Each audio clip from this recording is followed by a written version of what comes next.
الحمد لله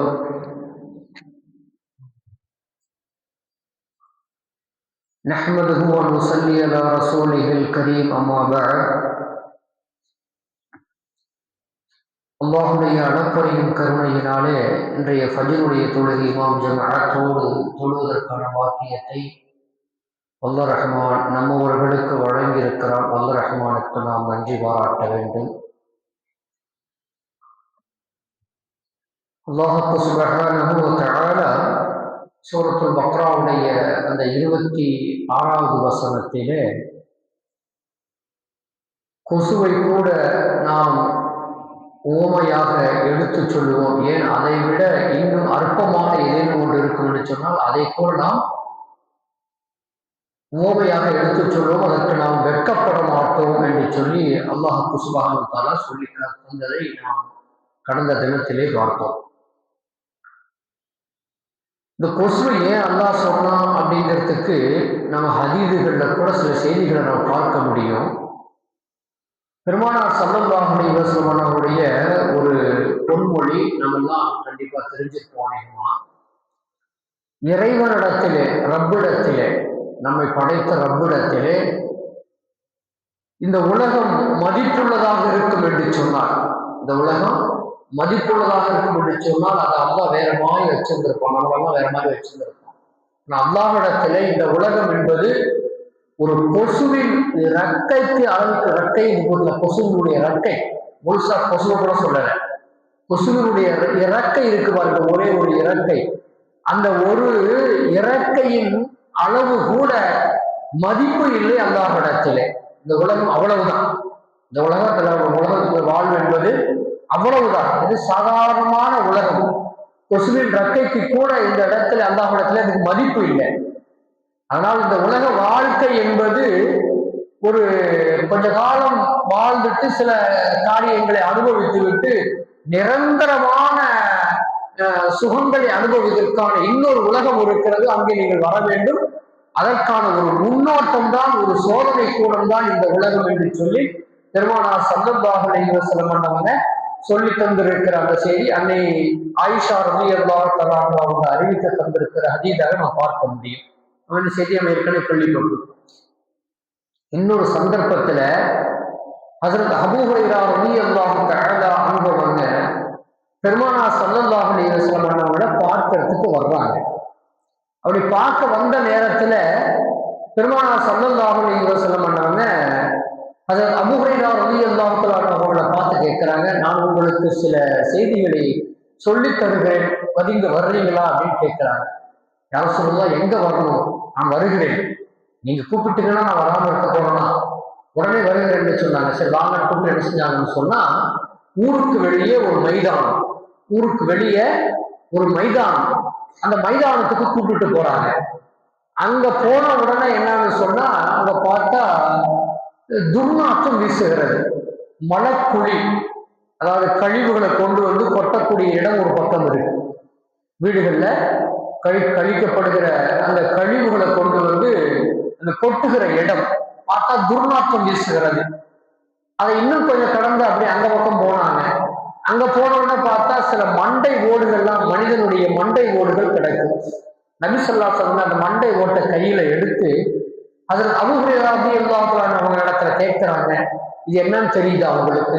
யாரும் சொல்லலாம், இது ஒரு மனிதனுடைய மண்டை ஓடு. இதுக்கு முன்னாடி இது எப்படி இருந்துச்சு? இதுக்கு முன்னாடி இதுக்குள்ள மூளைகள் இருந்தது, நரம்புகள் இருந்தது, என்னென்னமோ இருந்துச்சு. ஆனா இன்னைக்கு அதெல்லாம் ஒண்ணுமே இல்லை. இதுதான் இந்த உலகம், இதுதான் இந்த உலகம். எவ்வளவு கொஞ்ச நாளைக்கு உள்ள இருக்கும், அப்புறம் பார்த்தா மண்டை ஓடு ஒண்ணுமே இல்லாம போயிடும். அங்க இருக்கிற எலும்புகளை எடுத்தாங்க, மனிதனுடைய எலும்புகள் அங்கங்கே கிடக்கிறது, இதெல்லாம் எடுத்தாங்க. இது ஏற்கனவே எப்படி இருந்துச்சு? இதெல்லாம் சதைகள் கூட்டப்பட்டு நரம்புகளால் இணைக்கப்பட்டு மூட்டுகளால் இணைக்கப்பட்டு செயல்படக்கூடியதாக இவைகளெல்லாம் இருந்தது. இப்ப இல்ல. இதுதான் உலகம், இதுதான் உலகம், இவ்வளவுதான் உலகம். இது எவ்வளவு நாளைக்கு இருக்கும்? இது எவ்வளவு நாளைக்கு செயல்படும்? நம்மளே என்ன செய்வோம்னு சொன்னா, கொஞ்சம் வயசாயிடுச்சுன்னு சொன்னா உட்கார முடியல, எந்திரிக்க முடியல, முழங்கால் வலி, இடுப்பு வலி சொல்ற நாமளே என்ன செய்வோங்க? நம்முடைய இளமை வேறு, இளமையை தாண்டுகிற பொழுது முதுமை என்பது வேறு, முதுமையும் கடந்து விட்டால், அதிலே கூடுதலாக கொஞ்சம் முதுமை அடைந்து விட்டால் படுக்கையில விழுந்து விடுகிறோம். இதுதான் இந்த உலகம்.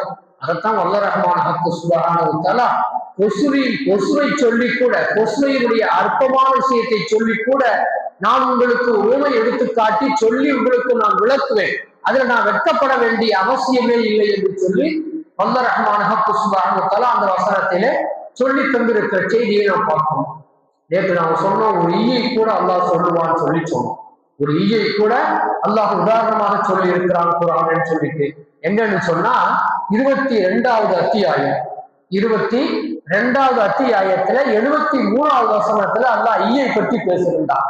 என்னன்னு சொன்னா, இறை நிராகரிப்பாளர்கள் முஷ்ரிக்கீன்கள் இருக்காங்களே, அல்லாஹ்வை விடுத்து விட்டு மற்ற அவர்களால் உருவாக்கப்பட்ட கடவுள்களை எல்லாம் வணங்கி கொண்டிருக்கிறார்கள். அதன் மீது நம்பிக்கை வைத்திருக்கிறார்கள்.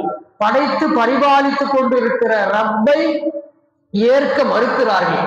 இப்ப அல்லாஹ் சொல்றான், இவங்களை பார்த்து, யாரு ரப்பை ஏற்க மறுத்து தாங்களாக உருவாக்கி கொண்ட அந்த கடவுள்களை வணங்கி கொண்டிருக்கிறார்களோ அவங்கள பார்த்து அல்லாஹ் குர்ஆன்ல அந்த வசனத்துல, அதாவது 22வது அத்தியாயம் 73வது வசனத்துல அல்லாஹ் சொல்றான், நீண்ட வசனம், அது ஒரு பெரிய நீண்ட வசனம்.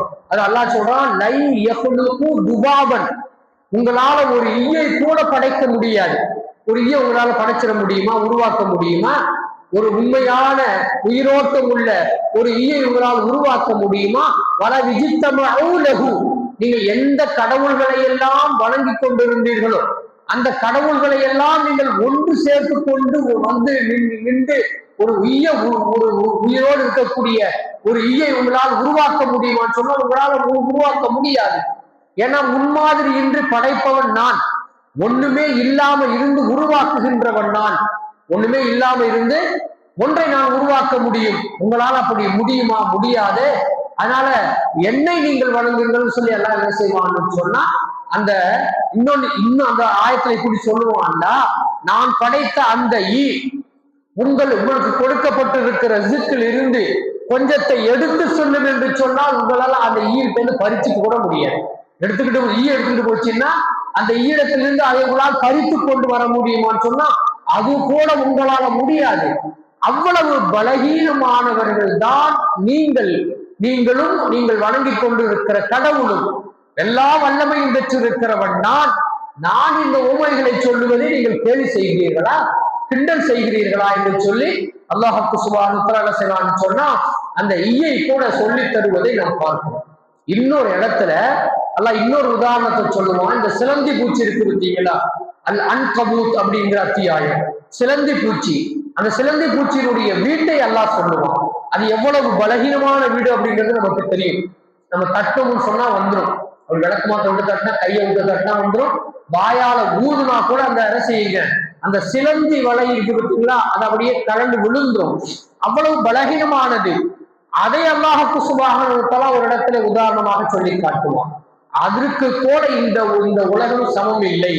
அந்த சிலந்தி பூச்சியினுடைய வீட்டிற்கு கூட இந்த உலகம் சமம் இல்லை என்று அல்லாஹ் சொல்லுவான்.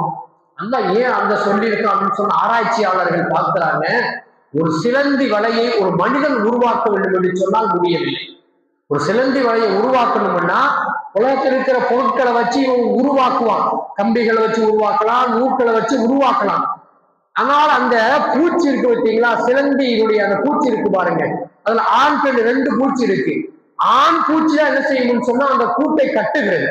அந்த ஆண் பூச்சி தான் அந்த கூட்டை கட்டும். அதனுடைய அதுல இருந்து ஒரு திரவத்தை உற்பத்தி செய்கிறான்.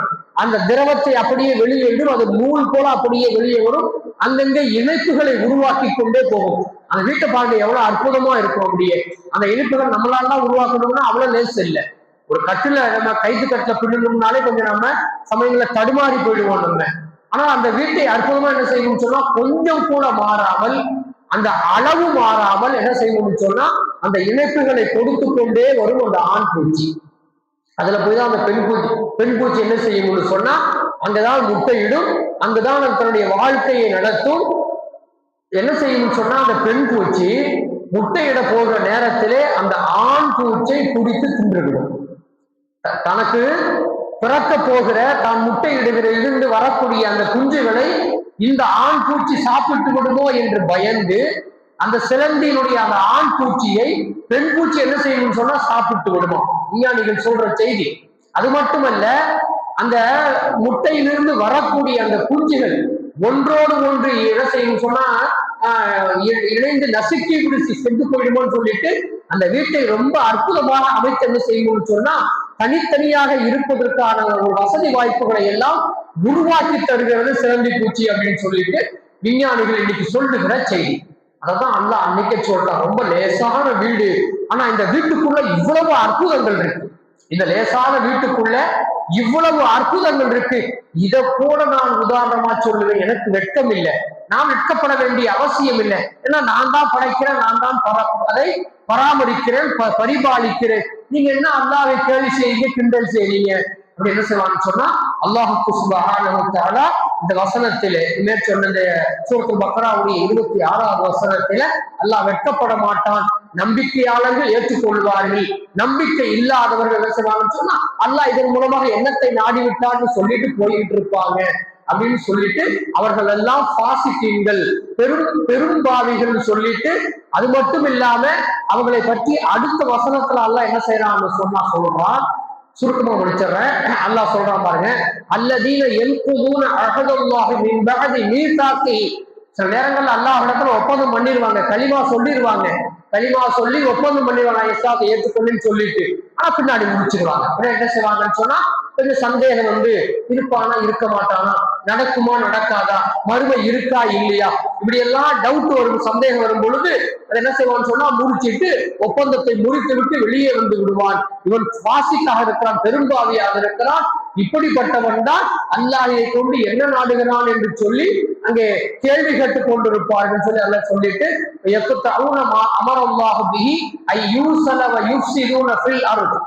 எதை இணைந்து வாழ வேண்டும் என்று அல்லாஹ் சொல்லுகிறானோ அதை முறித்து கொண்டு போவார்கள். இந்த இந்த பூமியில குழப்பத்தை நிறைய உருவாக்குவார்கள், பிரிவினையை நிறைய உருவாக்குவார்கள். இவர்கள் தான் நஷ்டவாளிகளாக இருக்கிறார்கள் என்று சொல்லி அல்லாஹுக்கு சுப்ஹானஹு வ தஆலா அடுத்த வசனத்திலே சொல்லி முடிப்பதை நாம் பார்க்கிறோம். அல்லாஹ் ரஹ்மான் ஹக்கு சுப்ஹானஹு வ தஆலா அல்லாஹ்வை படைத்தவனை படைப்பாளனாக ஏற்று அவனுடைய எல்லா கட்டளைகளையும் ஏற்று நடக்கக்கூடிய, அவன் கொடுத்திருக்கிற இந்த இஸ்லாமிய மார்க்கத்தில் தங்களை திளைத்துக் கொண்டு வாழக்கூடிய பாக்கியத்தை இறுதி மூச்சு வரை இந்த இஸ்லாத்தில இருந்து நாளை மறுமையின் வெற்றியை அல்லாஹ் தந்து அருள் புரிவானாக. அல்ஹம்துலில்லாஹி ரப்பில் ஆலமீன். அஸ்ஸலாமு அலைக்கும் வரஹ்மத்துல்லாஹி வபரகாத்துஹு.